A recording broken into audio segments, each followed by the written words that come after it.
the past 24 hours, there's been a lot of talk in the media about Marcellus Williams, convicted of fatally stabbing former newspaper reporter Felicia Gayle in her home in 1998. Williams was executed by lethal injection in Missouri last night. But his murder conviction has been called into question by both prosecutors and the victims' families. And look, I agree with those saying if there's any uncertainty at all, they should have at least delayed the execution.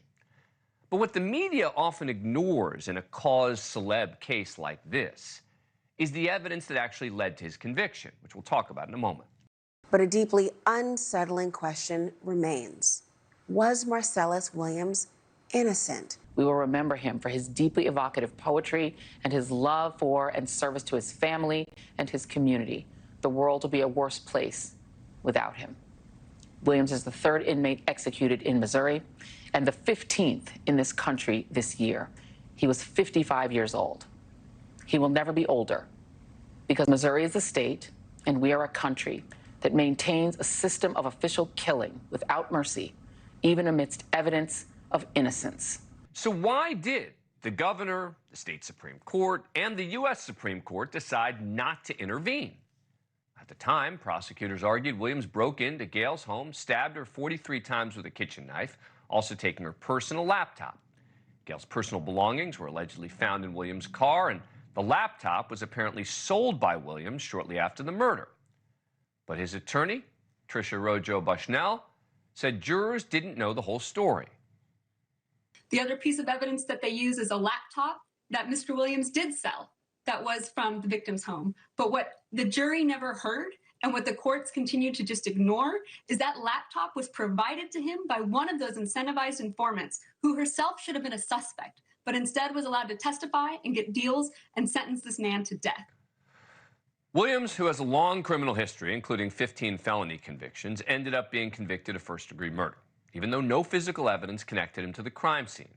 In addition to the laptop, his murder conviction relied on the testimony of two witnesses, jailhouse informant named Henry Cole, to whom he supposedly confessed, and the woman who she was referring to, his ex-girlfriend Laura Asaro, who allegedly found Gayle's purse in Williams' car, leading Williams to confess to the crime. Both witnesses came forward after a $10,000 reward was announced. The Midwest Innocence Project saying the victim's family opposes his execution. Jurors who originally sentenced him to death now oppose his execution. The prosecutor's office that convicted him and sentenced him to death has now admitted they were wrong and zealously fought to undo the conviction and save Mr. Williams' life. The biggest issue with the physical evidence? Hair and bloody footprints found at the scene were not a match for Williams. In a move we don't see often, both sides came together to try and halt the execution. Williams' legal team and St. Louis County prosecuting attorney Wesley Bell filed a joint filing alleging, among other things, that DNA evidence was contaminated. Keep in mind, Bell was not the original prosecutor, and he's running for Congress as a Democrat. But after all the appeal efforts and new evidence, Governor Mike Parsons saying, "We hope this gives finality to a case that's languished for decades, re-victimizing Ms. Gayle's family for decades. No juror, no judge has ever found Mr. Williams' innocence claim to be credible. 2 decades of judicial proceedings and more than 15 judicial hearings upheld his guilty conviction. Thus, the order of execution has been carried out." Look, I'm torn about this case, but those saying this should have been, an easy decision, may be ignoring the actual evidence here. Joining me now, Geraldo Rivera, who's covered as many high-profile cases as anyone. He's also an attorney. And Randy Zelin, a former prosecutor who still believes there was enough evidence to convict. All right, Geraldo, what do you make of the decision that they went forward with the execution? I think, Dan and Mr. Zell, that it was totally unnecessary, borderline shameful. What the hell was this about? Normally it's beyond a reasonable doubt. I think in a capital case it should be beyond the shadow of a doubt. And here, when you have, after all, the prosecutor joining the defense attorney, joining the family of the victim, all saying, don't do this, don't carry forward this execution. And then the state actually does it in cold blood. I think that this is really beyond the pale. This is totally unnecessary, as I said, borderline shameful. Why do this? Why take this man's life? Why do what everybody involved asked the courts not to do. When the family of the victim joins the prosecuting attorney and the original foreperson of the original jury, then what's this about? A jailhouse confession? Every jailhouse confession ever received should be absolutely discarded. The motivation of the cellmate to make up a story about the accused in a high-profile case is undeniable. Right. What happened to the snitch in the jailhouse following his turning on his cellmate? But where did he go? His testimony was only one piece. Randy Zelin, what do you make of what Geraldo just said? This is one of the few times in my TV career that my heart is actually pounding while I am on, because I have a dilemma. I agree with Geraldo from my heart and from my soul, but my head tells me that, do you not believe in the criminal justice system? A jury spoke, appellate judges spoke, attorneys generals spoke. This case was looked at over the past 2 decades, so many different ways, so many different times, by so many different people. And to me, what is so compelling, and don't tell me after the fact that you have a story, what was this man doing with the victim's personal belongings? There was no explanation, no rhyme, nor reason. And there's also, I think, something else here.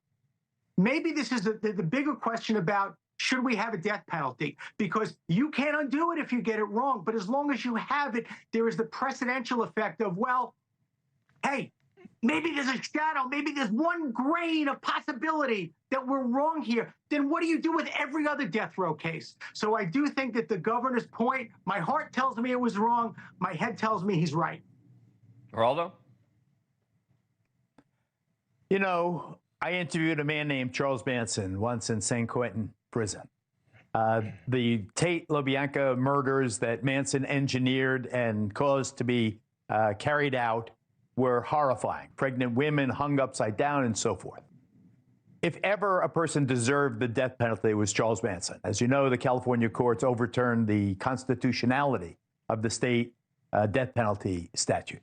We are moving away from these cold-blooded executions. The state should not be involved in taking a life. You don't like this guy?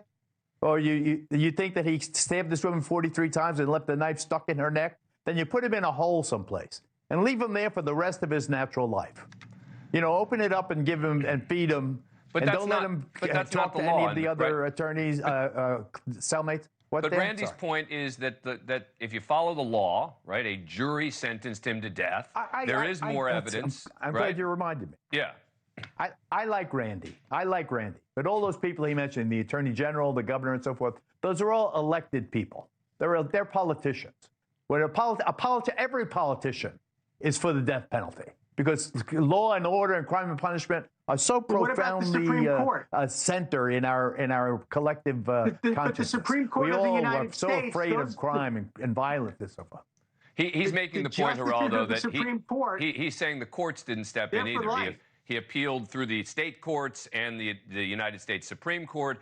And look, and it is tough to explain, right, the items found in his possession. The defense's explanation is, well, the woman who claimed that she found them there may have actually been a suspect here, and she only came forward after they offered this reward, except she never actually tried to get the reward after they put it out there.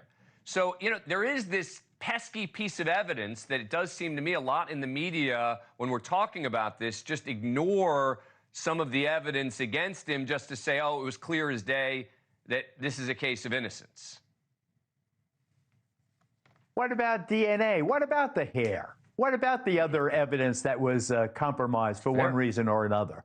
How can you go ahead with an execution when you don't have that physical connection of this perpetrator to that crime? Let me let Randy try and answer that. How many criminal hands it went through? Yeah, Randy, that's a tough one, right? The fact that the hair didn't match him, the footprints didn't match him, the DNA was compromised. Well, Again, you either believe in the criminal justice system or you don't. You believe in the jury system or you don't. You believe that appellate judges try to do the right thing, elected officials try to do the right thing, the Supreme Court of the United States tries to do the right thing. You don't believe that, we're all in deep trouble. But to Geraldo's point, maybe this is not about one man's execution. It's about the death penalty in general and whether or not an eye for an eye really works. All right, well, that's a separate topic. Geraldo Rivera and Randy Zelin, thank you very much. I think this is important because I have not heard people actually digging into the evidence when talking about this in other contexts. So thank you both very much. Appreciate it. Thanks for watching. Go to joinnn.com to find NewsNation on your screen. And don't forget to click the red subscribe button below to get more of NewsNation's fact-driven, unbiased coverage.